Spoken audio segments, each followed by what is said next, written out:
think you're going to love this episode. Well, at least if you have any interest in tea, even a tiny bit as much as I do. This is the podcast episode, which is also in video form, obviously, because you're watching this on YouTube. This is the podcast episode for you. If you don't follow my podcast, please do so. There's 3 seasons worth of really great stuff. I've had so much fun recording. We're starting our 4th season in just a few weeks. It's the Simple Doesn't Mean Easy podcast. You can find it on your favorite podcast player. And today I'm talking with Marlena Schneider, an expert and connoisseur on all things related to tea. And this podcast episode has been sponsored actually by Positively Tea. Check out the link in the description and use the code SOLELYRESTED to save 10% off your entire order. But even though this is sponsored content, I would have done it without it being sponsored content because, as you'll see if you listen in, this has been a tea that I have been falling more in love with over the years, the more that I get to know the product and the company. And I highly recommend it to anyone who asks me my opinion about teas. By the way, I had this intention that I was going to do just one episode about tea. I started off with some things I wanted to tell you about my experience over the years with teas, and then I was going to get into the talk with Marlena. But Marlena was such a wealth of information, and we had so much to talk about that I decided, no, I'm going to divide it into 2 different episodes. So the first episode is podcast audio only. I'll leave a link to that in the description. And then during this talk with Marlena, I refer to the beginning part of this episode because at that point I thought it was going to be one episode. It's actually a whole different episode. So this starts with season 3, episode 12. And then this is the second half of that, season 3, episode 13. Just wanted to clear that out.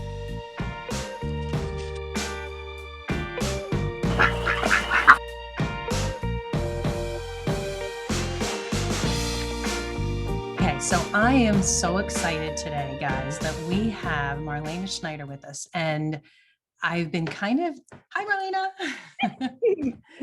I've been kind of hinting over on Instagram that I had this amazing tea expert coming on. So folks have been waiting for this. And I just knocked my mic. I was so excited. I knocked my mic off the table. But anyway, I've been waiting for this because I have been fascinated with tea for decades. It's my favorite beverage all the time, no matter what the season. And I have been eager to kind of pick your brain. Oh, what do you have? Our Robos chocolate chai. Oh, I haven't tried that one. It's wonderful. Okay, wait a minute. Have I been saying rooibos wrong my whole life? No, it's Robos. It's Robos. Mm-hmm. Or is probably both are correct, right? Most Americanized people say Robos, but it is rooibos technically. Yes. Okay, rooibos. Okay. Rooibos. Yeah, you have some great rooibos-based ones that I love. It's such a sweet tea anyway, and naturally sweet. So you don't have to add to it, not a lot of sugar, not a lot of honey. Exactly. It's honeyed sweet kind of naturally. Yeah. Yes. Well, I'm sitting here drinking tea too. So I have, cheers. Cheers. This is my favorite one of all of your teas, I think. This is Juicy Peach. Excellent. Yeah. Yep. So, okay. So Marlena, you have spent like a decade, right, in the specialty beverage industry, and you have all kinds of background in tea. Tell us a little bit about yourself. Okay. So I started my career in specialty beverage when I was still a junior in college. My experience kind of started in coffee. I work for Fresh Roasted Coffee and Positively Tea, and I'm their director of operations. I've been with the company for 10 years. When I was a junior in college, they were looking for an intern to kind of help. And at the time, it was just a local small roasting company when there was only about 2 other people working there at the time. And I came in and kind of helped them with their website and their marketing and writing. My degree is actually in creative writing and English. Oh, me too. We have that in common too. That's really cool. And so that sort of creativity also lends itself well to learning how to blend, and also to write about the product. So they really needed help like describing some of the coffees and stuff. So that's where I had started. And we were strictly coffee. So that business started for them in like 2009. I came in around 2012. And then by 2015, we had added Positively Tea at my request, Of because course. Very good move. needed tea. And a lot of our customer base had always asked, do you guys also do tea? So we kind of got into the tea space. I have a vested interest in kind of overall wellness. I have chronic Lyme disease. So I always tried to work on making sure that I was making healthy choices. And my favorite way to consume anything is a beverage. Everybody will tease me. My desk is like littered with like cups and mugs and stuff because I'm always like drinking. So tea and coffee were important to me. I was drinking a lot of it. So, it was important to know what was in it, if it was benefiting me. So there was kind of a vested interest there as well. I went to, and I believe you told me if I had a tea or a coffee question, you've probably either tasted it, tested it, blended it, or roasted it. Yeah, we've done everything. I mean, I roasted, I blended coffee, I blended tea. I have sampled pretty much, everything that's ever come in here. We have a Q grader that also we work with for the coffee side. But we kind of have the special palettes in the building. So if anybody wants to know like what we think of something, we have the 2 special palettes. So me and Dave, our Q grader. But yeah, no, it's been really amazing. And I've kind of worked exclusively with the tea line. I've done all the buying. I've done all the research. I went to the Specialty Tea Institute in 2017, and went through their program up until level 2. I was supposed to go back to finish my curriculum, which is up to level 4, which is like their expert level. But COVID happened, and unfortunately they didn't have the classes available. Well, I'll just have to have you back on when you get to Right, there, because you'll when have a I'm few level more things 4. to tell us. Now, before we started recording, Marlena knows this, but for everybody else watching or listening, by the way, this is for those of you who see it on YouTube, this is also available on any podcast player and vice versa. But for those of you who are just joining us now, Marlena already knows, before we started recording, my dog Bixby, who all my followers like pretty much love and adore because he is the best dog in the world, he asked to go outside. So I'm like, Marlena, he's not back yet. And now he's back. So I'm going to go let Bixby in. He's inside. He's done with his.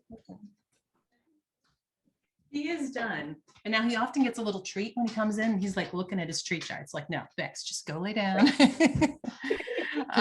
Okay, so Marlena, one thing I really would love for you to tell us is just briefly, I don't think people really know kind of the history of tea. I mean, this is a drink that's been around a long time. So give us the brief rundown. I think the first recorded mention of tea was 12 AD China.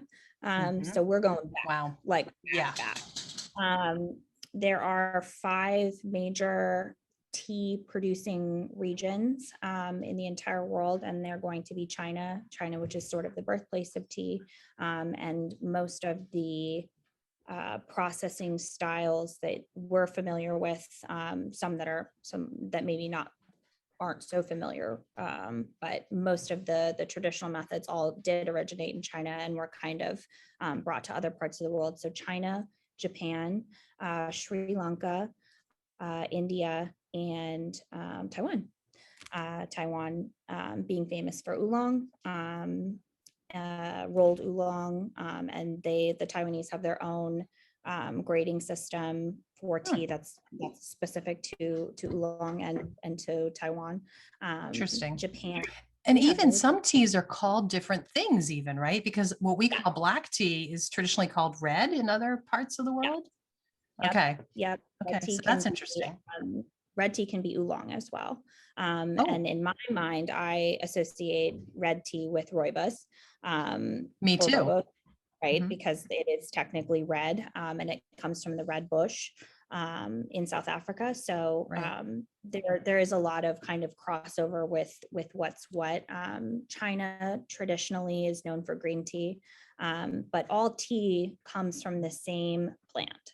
So if you're talking about tea, it is one plant, the Camellia sinensis plant, with its Latin name.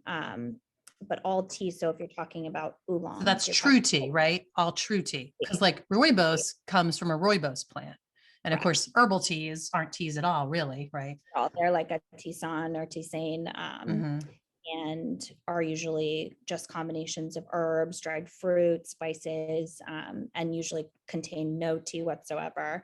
Some people will blend regular teas with herbs and spices as well, but that would traditionally be called just tea because it includes that caffeinated plant. Okay. Well, I'm hoping in a little bit I can pick your brain about like what these different things mean, all these different types of tea. Like what about, could you break down for us? I know that a lot of people talk about how healthy tea is and what a healthy choice it is. Our last podcast episode here in this season, we broke down all the extreme number of reasons to not drink soda and how bad it is for you and how it's been shown to actually cause cancer, you know. So on the other hand, you have tea, which is such, in my mind at least, a very healthy drink. And I know there's been some real provable health claims, am I right, about tea? Absolutely. Yeah. So when you're talking about a provable health claim, that's backed by research and peer studied, and so there is some validated evidence that tea is healthy for you, based on a couple of things. The number one thing is going to be polyphenols, which tea is absolutely loaded with. So is maple syrup, by the way. You know, I wrote a book all about maple syrup, and I know my polyphenols, and they are amazing. They are just the God-given like nutrient found. Yeah.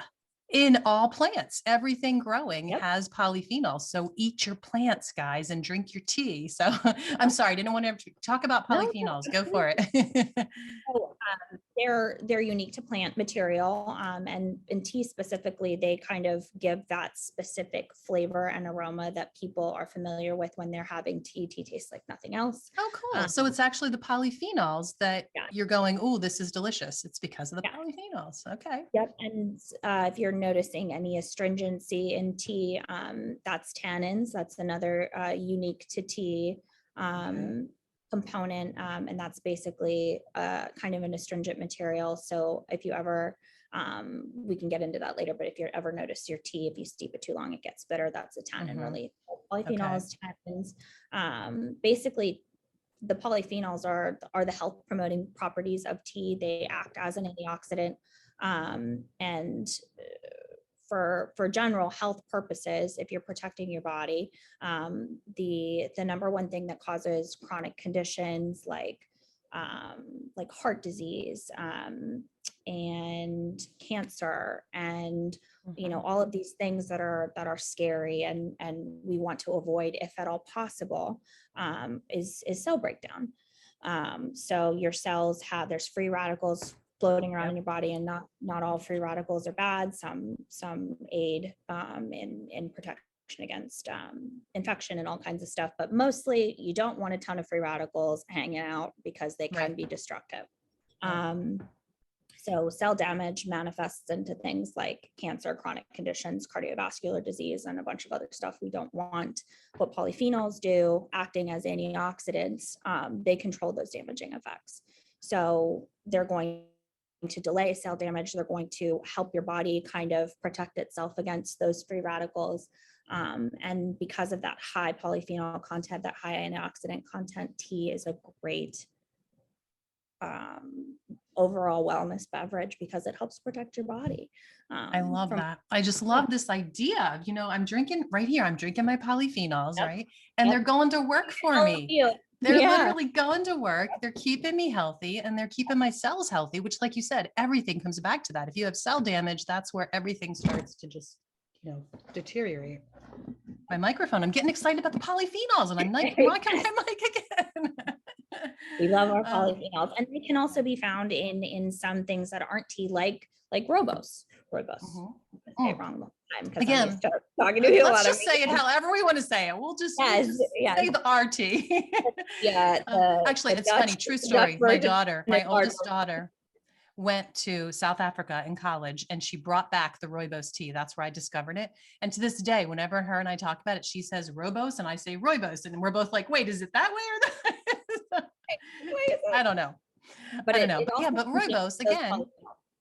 Yes, because it's a plant. It's literally the leaves of the plant that we are steeping in the hot water, and then the polyphenols are going to work, doing their job in our body. So I love it that this is a drink that's so delicious, so diverse, so many choices when you're talking about tea. Absolutely. And it's doing a good, healthy thing for your body. I love it. Okay, so I explained in the beginning part of this podcast before I brought in, whoops, I told Marlena, I told you I had these new earphones, and look, I'm literally throwing my earphone now. I'm a mess. It takes a little bit to get used to, but you'll get there. So what was I saying? Oh, okay. So I explained in the beginning part of this episode that there were 3 things that really got me looking into the tea that I was drinking and realizing I thought I was drinking something healthy, and it really wasn't a healthy drink because I had bags that had been whitened with bleach that I was soaking in my hot water. I had teas that had been treated with pesticides that were then soaking in my water. And the final thing that I just recently have really started to investigate more is this whole idea of natural flavors.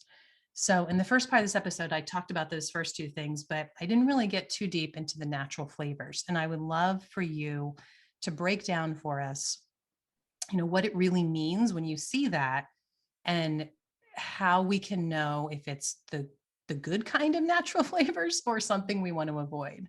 Of course. That's really interesting. And it was something that I had to learn as well when we were choosing suppliers for flavoring and when we were making active decisions on how we wanted to blend and flavor our tea. There's really beautiful teas that are just called straight teas technically, where the tea is not altered in any way and you're just tasting kind of the natural properties of that tea. And then there are some teas that lend themselves really well to be flavored. So we love to explore kind of that balance of flavored versus non-flavored. And it's something that our customer base really enjoyed. So because the line Positively Tea is fully USDA organic, the entire line. We don't buy any non-organic teas because of that issue with pesticides and GMOs. So that with the USDA organic. Yeah, GMOs, I didn't even get into that.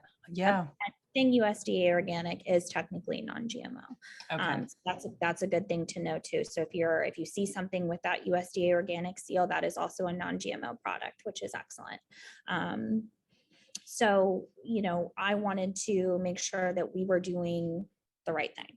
And the right thing looks different to different companies. It really comes down to cost for a lot of companies and to customer preference. But when we went into this, we decided, we wanted to be wellness focused and we wanted to provide our customers with what we thought was the best option. So we went with a natural flavor. The FDA. Can I just pause you and say thank you from the bottom of my heart? Seriously, because I spent a long time researching teas and I really wanted to find one that I was really happy with. And so many I found that I thought it was good for one reason or another.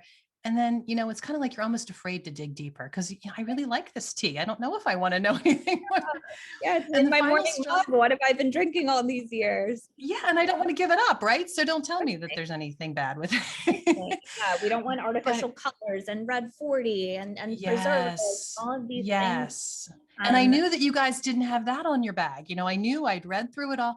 But there was this last little thing, and I was holding out asking you until not too long ago, because I was like kind of holding out, do I want to know the answer? Because I love this tea and I'm afraid of what the answer is going to be. But then when I asked you about the natural flavors, I was so happy to hear your answer. So thank you, because it's hard. It's really hard to find companies out there that you can really trust the product. Definitely. So when you're looking at a food label, Now there's obviously FDA regulations in place for all food labeling. Is it as good as it should be in the US? No, No. certainly. Unfortunately, I wish it was better. We're kind of light years behind where we should be, but we're doing the best we can to be as transparent as possible, and the FDA requires that. So when you're talking about artificial flavors versus natural flavors, artificial flavors are substances that are used to impart flavor, and they are not derived from any animal or plant material. So no natural materials are used to synthesize those flavors. So they are created in the lab. I believe there's like roughly 700 approved FDA, don't quote me on that, but I think it's roughly 700 FDA approved chemicals that you can use to make a flavor. So something that tastes like something else. Wow. So, and funny enough, those combinations of those synthetic materials, those lab created flavors are often 10 times simpler than a natural flavor. So the actual chemical makeup of those are very, very, very simple most times. So it's cheaper. It's easier to flavor that way. There's a lot less hoops to jump through, especially if you want something to be certified organic, because you cannot use any artificial flavorings. If you have a certified organic product, it makes it null and void to have that organic certification. Natural flavors, on the other hand, they're derived from natural materials, so plant or animal material. They can be essential oils, they can be essences, distillates.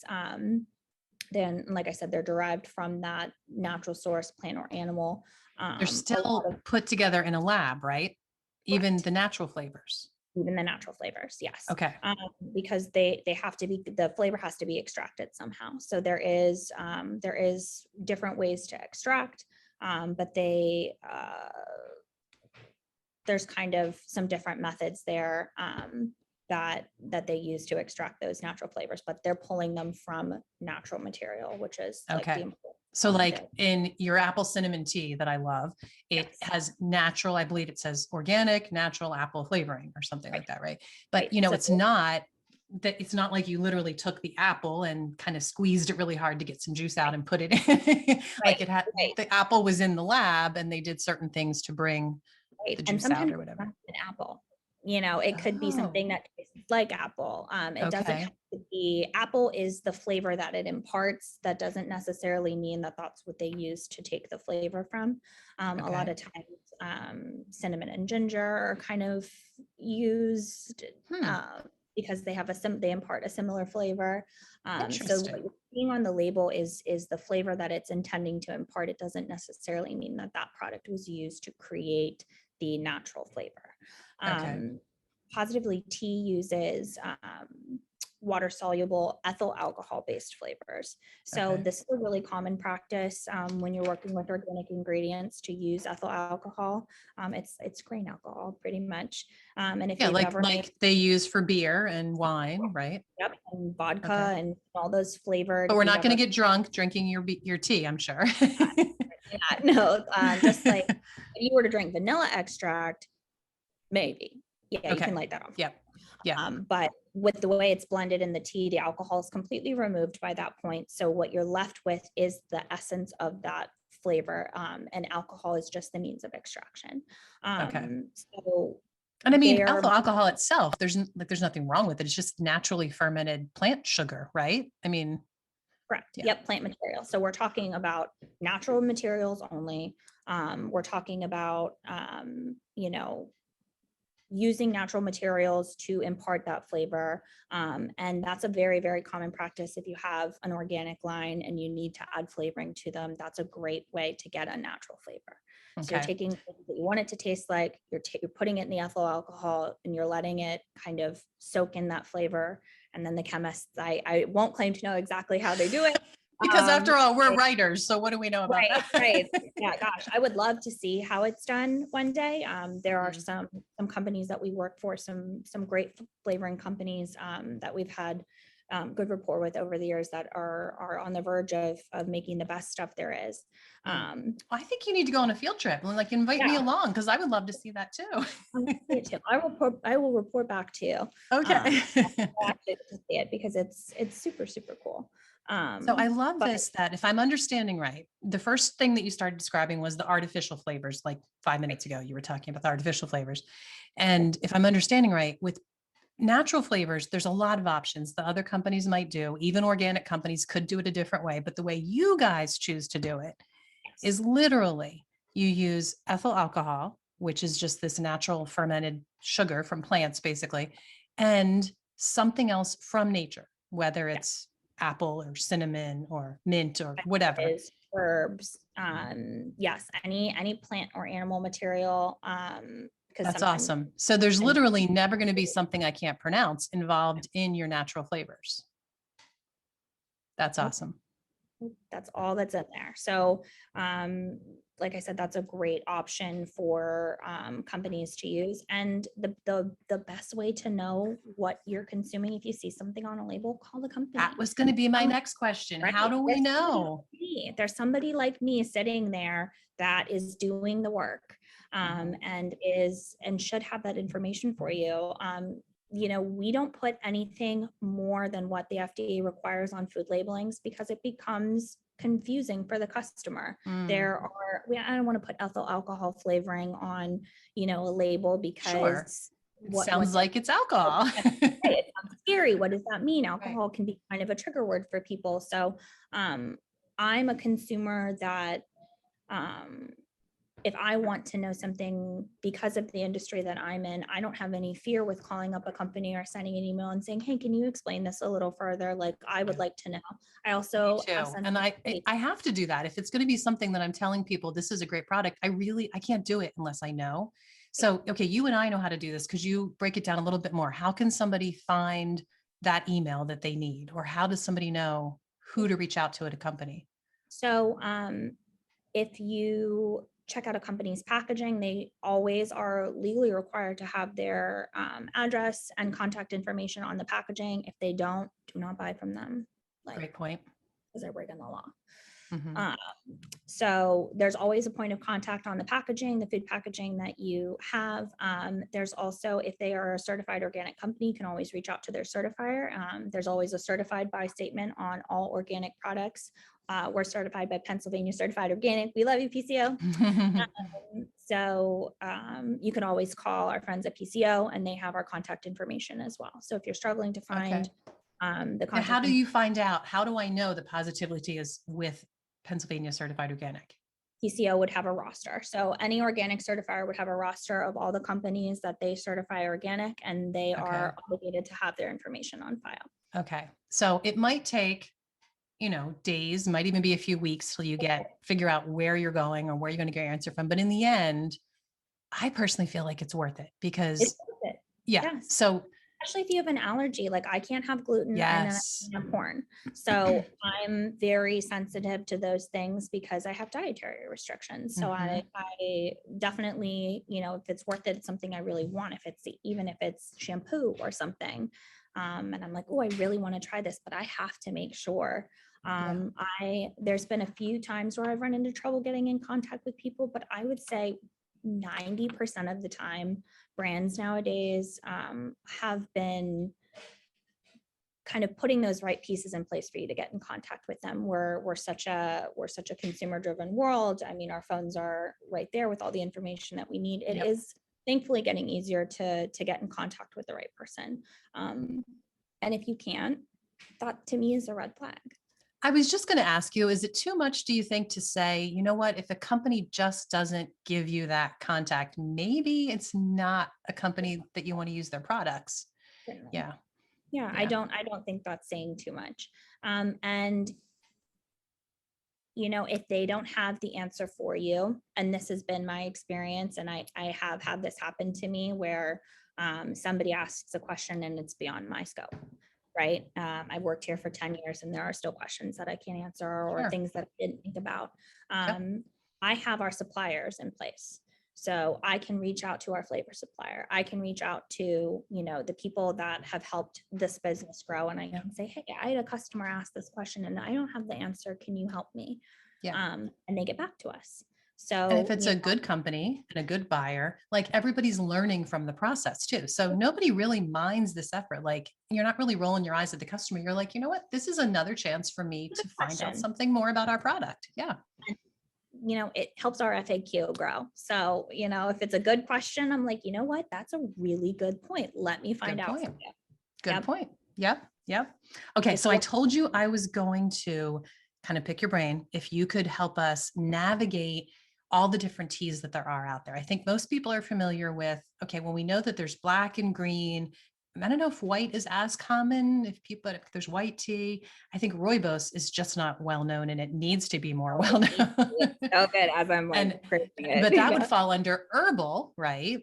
So Yep. I'll just let you tell me what's a good way to break this down and explain to us what the differences are. Okay. We can probably start. Let me get all notes out here. Make sure I don't leave anything out. Yep. Does a lot of it come down to oxidation, by the way? That is literally the only difference. Wow. Okay. Technically, unless you're talking about herbal, like an herbal tea. So Right. herbal teas are just a completely different chemical makeup. They're a different plant. They're comprised of different things. So if you're talking about tea, you're talking about the Camellia sinensis plant. So that is tea. It's one plant. It's one plant. It grows in all of those growing regions like China, India. That's the same tea leaves. So those tea leaves that are growing in China, those are the same tea plants that are growing in India, which are the same that are growing in Okay, Taiwan. so what makes, okay, I really love Assam, and is it pronounced Nilgiri? Nilgiri. Nilgiri. I've said it wrong all this time. Okay, I'm going to actually write that down. Nilgiri. But they're very different. But it's the same plant, but they're grown in different parts of the world, right? I think. I forget where they're each grown. Indian. They're both Indian. Okay. Yes. So why do they taste different? A lot of it has to do with soil. In India, but the terroir can be different. So processing comes into play. It's very similar to grapes. So if you're thinking like wine grapes, you have that's a good point. Different grapes that are growing in different regions of France, or Italy, or South Africa, beautiful wine growing regions of the world. The terroir is different. So you're dealing with different climate, you're dealing with different soil, your different weather, different rain patterns. All of those things come into play, and it's amazing. You wouldn't think it would make that much of a difference, but it can impart so much flavor. The minerality of the soil. Oolong have a really beautiful minerality to it that is almost floral. Good oolong has like light minerality and is usually it can have like an orchidy floral fragrance to it, and that's soil, that's rain, that's all the kind of beautiful aspects that make those growing regions of the world different and unique. But it is the same plant. Wow, that's kind of crazy to really think about it. Okay, so tell us about the different levels of oxidation. Like, okay, so when you cut open an apple and you let it sit on the counter for an hour before you finish to eat it, and you know how it turns brown, that's oxidation, right? Is that, so it's basically you're changing the cells, you're kind of damaging the cells of whatever you're working with. So with tea, there's different methods to do this. You can wither it, you can crush it and curl it in your hands, you can tear it. There are a bunch of different methods to processing tea, but what you're really doing is you're disrupting kind of the tea at a cellular level. You're kind of mushing it up, you're changing its form, which leads to oxidation. So when you're talking about a black tea, which is our most westernized view of tea, that's the tea that the queen drinks. That's what we're kind of thinking of when we're thinking of tea, kind of in a Western mindset. But that is the most oxidized version of the plant. So you really wither it, you really crinkle it up, smush it up, fire it in a pan. to get it to have that effect that brings out depth of flavor, that brings out more tannin content, like I was talking about earlier, that exposes more of those tannins. So black tea is very tannic. It has that which makes that it more bitter, right? bitter. That's what you said before. Okay. Astringent. Tannins are technically just a natural astringent, so it does kind of that astringency to it that some of the less processed teas would have, and it's all due to oxidation. Okay, so black tea is the most oxidized. It's been abused the most. It's you could been say. beat up. It has been beat up, lovingly so, but it has been beat up. Yep. For a very good purpose. Right. Green tea is essentially not oxidized. That's why the leaves look green. That's why when you're brewing black tea, it's a beautiful rose gold, almost like darker amber color. And when you're brewing green tea, it should be a really pretty golden pale yellow color if you have good quality green tea. So it even affects like the liquor of the tea, the color of the tea, how it presents in the cup. Much more mild. Green teas can range in flavor. They can be vegetal, they can be floral, but usually much more mild in comparison to a black tea. You're not going to get that like very tannic taste because they're not as oxidized. Okay. I kind of describe it as black is a deeper taste to me. Yep. Yeah. That's a very good way to put it. And I love wines also. So I also compare it, you're talking kind of red versus white. So you have that depth of a red, and then you have the kind of light crispiness of a white, and kind of black. Just more alpha alcohol is all. Right. Just more alcohol.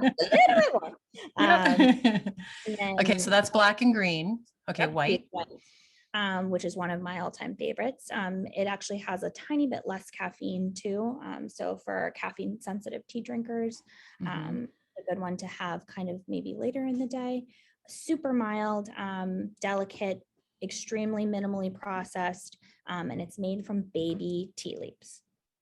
I was going to ask you earlier if that impacted the taste, because I thought it did. So they harvest the leaves off the plant earlier to make the white tea. Okay. Yep, they have buds even, and white, the term white comes from the fuzzy, downy kind of needles that are still on buds and leaves, and they're white. They're kind of like a shiny white I never color. knew that.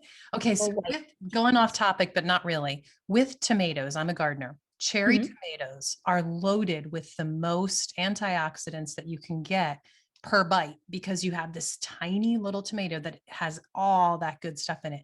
I'm kind of guessing it might be the same with white tea then, do you think? I would gather, white tea.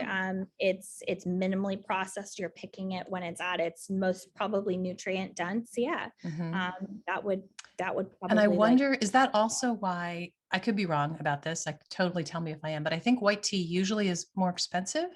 Like at the grocery store, I feel like it is, right? Is that because it takes more? Go ahead. It's really just processing. There's a smaller window of time that you can harvest it, because it is it's also extremely delicate. So they have to be really careful with it. You don't want to damage the buds, you don't want to damage the leaves, because it's so minimally processed. So it takes a lot more time and care to harvest. And there's a smaller window of time that they can do it. So that's why it's more expensive. Plus you have this teeny tiny little leaf. So you need a lot more of them to fill up enough to soak in your hot water. Okay.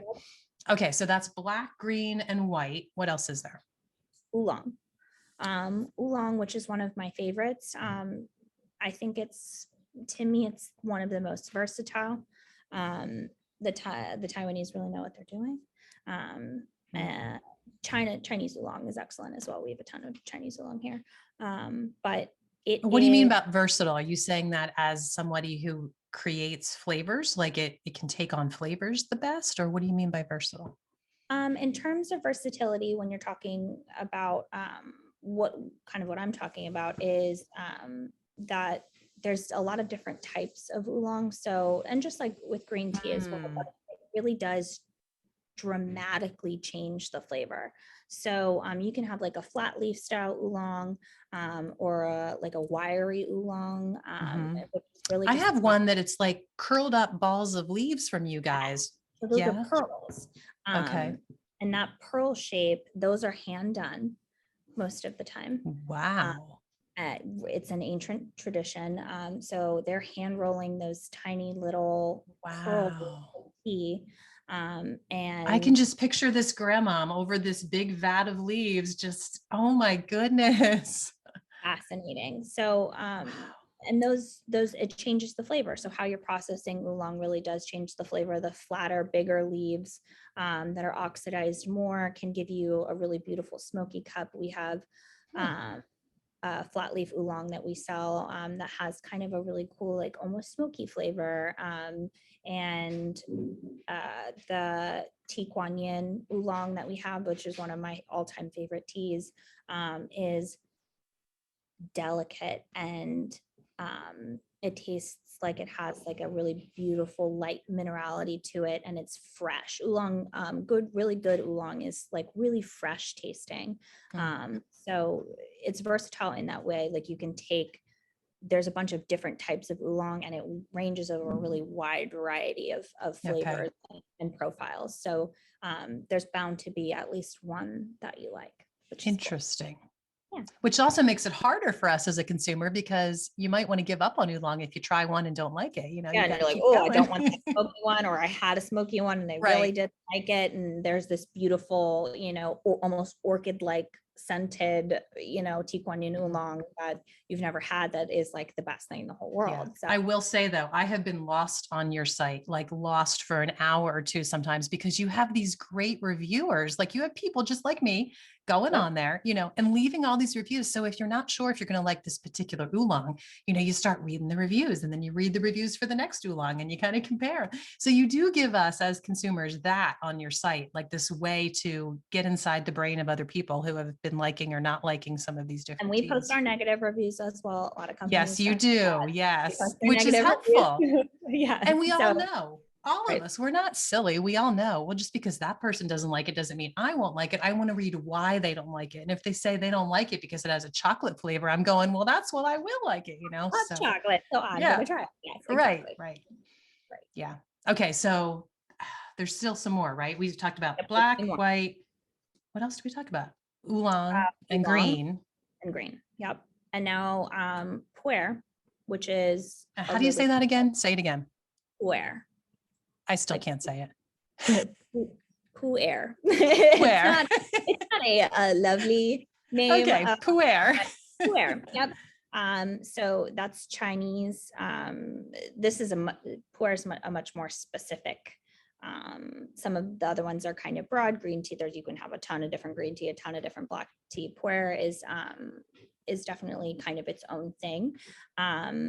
It comes from the Yunnan province of China. All puer comes from that region. And it is a black tea, Chinese black tea that has been fermented. So I have never tried this. Interesting. It's very interesting. It has a very unique flavor. It's earthy. A good puer is earthy, but not dirty. It doesn't have a dirty taste to it. It has an earthy taste. To me, it smells like, it can smell like fresh hay, or fresh peat moss or something. It does have a really beautiful Timothy hay, like an earthy. Okay. Does it require a different kind of steeping or a different way to use it? No? Nope. Okay. Kind of the same as you would brew black tea. When they were bringing black tea over and all the merchant ships and stuff, when they were carrying this cargo, if tea goes a little too long and it's been exposed to some elements, it's going to start to ferment because it is a natural product. And by the time it was reaching these faraway destinations coming from China, people were getting the tea and they're like, it's funky, but it's good funky. Interesting. Pretty much. It kind of Hmm. happened by accident. And so it's got some good funk to it. Like Well, you maybe said like fermented, and right away I was interested because anybody that's been following me in a while knows I love kombucha. And that's actually might be why I first discovered you guys, because I was looking for a source for bulk, rooibos, black, and white. I wanted all of those to use in making my kombucha. And your price was by far the best. So that started my search into knowing more about your teas. I forgot about that actually. But it's a different kind of ferment than kombucha. yes, certainly. So you're not feeding it sugar or anything to kind of Right. force the process. It was It just sits in your cabinet. You buy the leaves, you just like any other tea. Okay. and it kind of got tucked away, and Uh-huh. by the time they got to it, they're like, this is a little different. Something happened to this along the way. And obviously they started trying it, and it was insane. So it blew up, right? Everybody was like, how do we get this? How do we make this? How do we recreate the environment that this process happened in, so we don't have to put it on a ship or on the back of an animal for months to make It's it like the way that good. some of the best things in history have happened, isn't it? Just by Little mistake, you accident. know? Yep. Yeah. Yep. It's a little accident. So Love it. they were able to ferment it, and now it ferments in warehouses and stuff. And there are two kind of versions of puer. There's loose puer, like what we sell, and then there's puer cakes. So they sell it kind of Oh, compacted into a beautiful little wrapped cake. interesting. And you can purchase it that way as well. Interesting. So you like Right break off part of the cake. Mhm. Okay. Hmm. Pretty cool.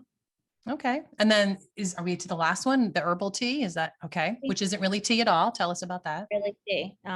Herbal tea does not actually contain any caffeinated versions of that plant that all the other ones are derived from. And herbal teas and tisanes can be made from just about anything, really. I mean, you could put anything you want in them. Rooibos is a good one. That's one of our favorites here. We kind of separate that out from our herbal teas just because I believe it kind of deserves its own category. It's such a remarkable antioxidant rich, beautiful plant, and it makes a great drink. So we Really kind of does. separate that out on our site. But herbal teas, if you think of really popular ones, we're talking about our peppermint teas. We're talking about our hibiscus teas. We're talking about, really good blends with fruit and spice. So yeah, anything that's not technically from that plant that all the other teas come from can be an herbal tea. Okay. And And in the end, then a lot of herbal teas, tell me if I'm wrong, is it tannins that they don't usually have? Is that one? Right. Yes. Okay. But rooibos does have some tannins. Rooibos does, yes. Right. Which is okay. Which is why rooibos can be used for kombucha. That's how I found out this stuff about tannins when I was starting to make kombucha. Okay. Fascinating. It is. It really is. There's so much about tea that I find fascinating. So, okay, you alluded to a little bit earlier. We're talking about tannins. Let's get back to what you alluded to about bitterness. I Yes. know one thing that turns people off about tea, and I see it in some reviews on your site when I've read through, I'm like, oh, they didn't follow the directions for steeping. They're complaining about it being bitter, but some teas have very particular steep times. So if you mess that up, if you go your own way, that's okay if you like the taste of it, but it's probably going to be bitter. So explain why to us. So that is that natural astringent, that tannin quality that those teas have. The longer you let teas with high tannin content sit, the more tannins will be released into the cup. So you're talking about nature, a natural astringent, like anything else that has that bitter taste to it. It's just leaking into your cup. So black teas, if you let them steep too long, green teas also have a pretty high tannic content. So if you let them steep a little too long, you're going to run into that sort of, and sometimes it can be like a metallic taste. Sometimes it can be a very bitter kind of off-putting taste. It can kind of present in different ways, but it also can dry out your mouth. Your mouth can feel quite dry if you're drinking teas that have been oversteeped and you're like this doesn't feel refreshing. This feels like, I don't know, like something's real funky. Interesting. Now the temperature of the water also matters, right? Very important because you can kill all the good qualities, all the good antioxidant qualities that you're trying to have if you if you over boil.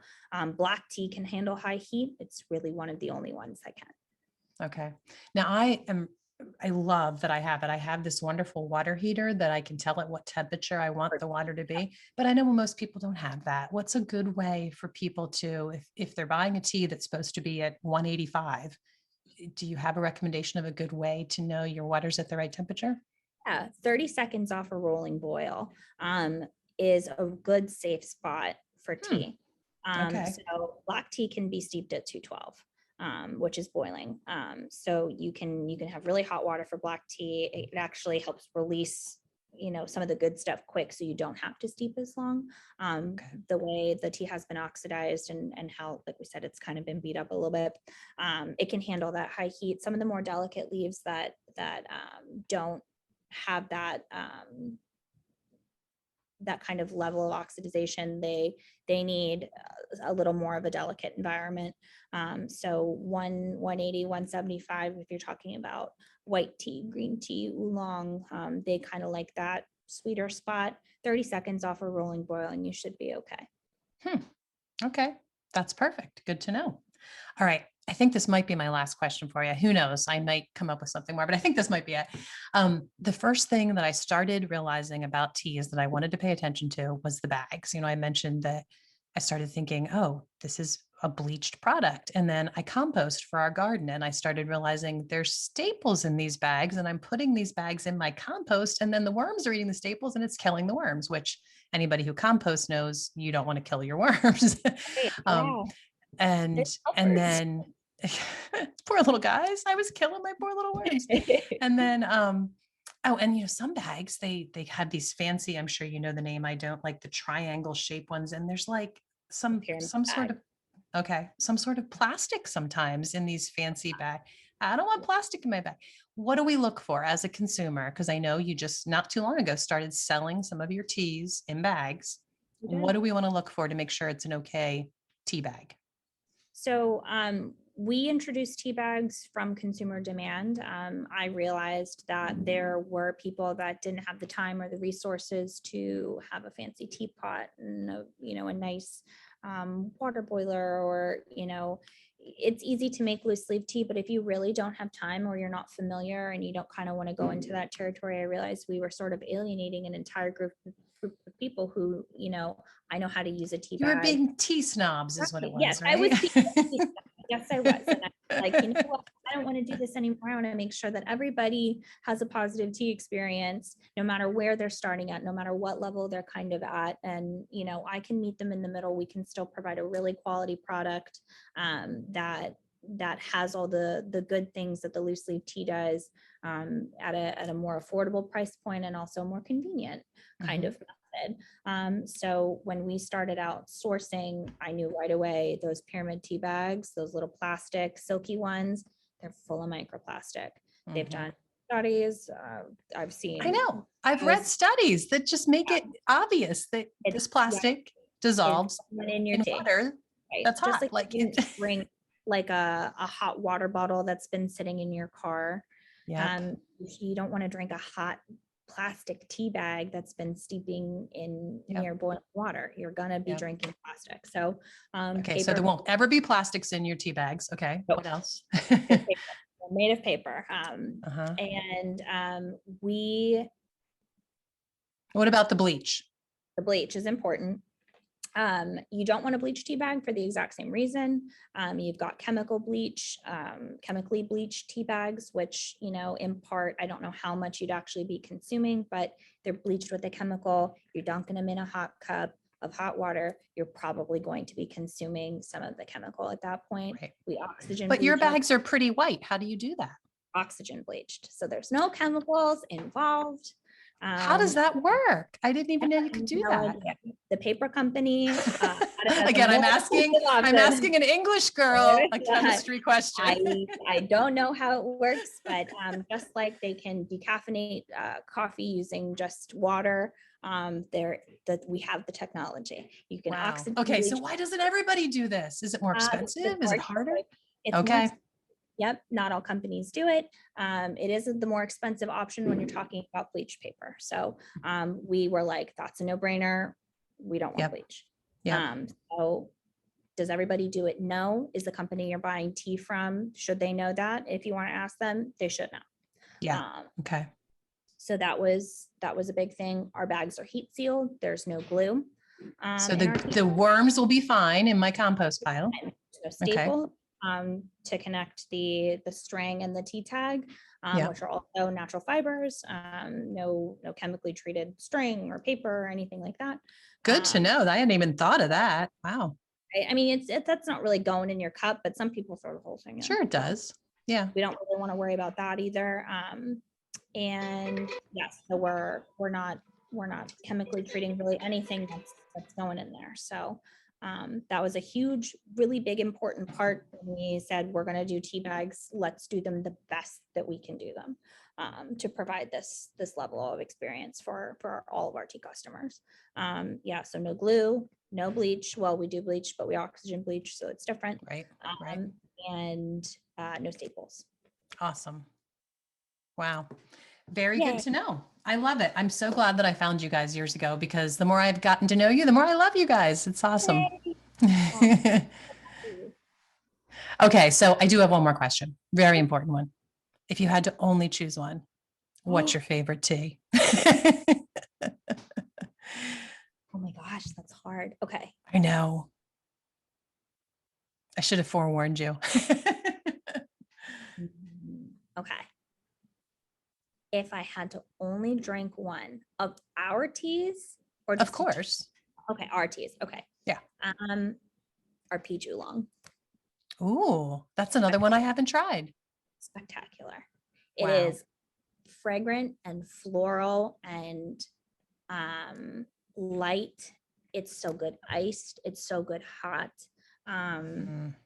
It's just a beautiful, beautiful tea. Really. Well, I'm going to wrap this up and go order some peach oolong. It's excellent. It's just, I could drink it all day. Wow. That's awesome.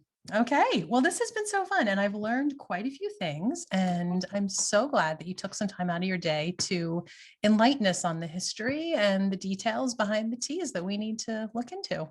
Yeah. And like I said, be an advocate for what the product that you want and the kind of consumer that you want to be. That's absolutely, that's the biggest thing I've learned by sitting in my seat every day, is that we have a responsibility to ourselves and the kind of consumers we want to be, to ask those questions and to seek out those answers. And companies that have a me will always want to help you. So, we're here to be as transparent as humanly possible. We're here to make good decisions and kind of incentivize, purchasing from us, because we are, putting that thought into our kind of our end result. So there are great tea options out there. Positively Tea is one of them. Positively Tea is the best. So again, Marlena Schneider, the Director of Operations for Fresh Roasted Coffee and Positively Tea. And thank you so much for imparting your knowledge with us today. It's been great having you on. Thank you so much. Thanks. So didn't I tell you Marlena is fantastic? I had so much fun talking to her. And even after we hit stop, we just had more to say. I think I need to just call Marlena up and just chat with her sometimes about tea, because it was so fun. Well, I hope that you enjoyed it. I hope that you go check out Positively Teas, because for so many reasons, they are by far my favorite tea company. And make sure you check out the link in the description and use the coupon code there to save 10% off your entire order of already amazing prices on some amazing teas. And if you have questions about teas, leave a comment, and there's more information that I've written over the years linked in the description as well.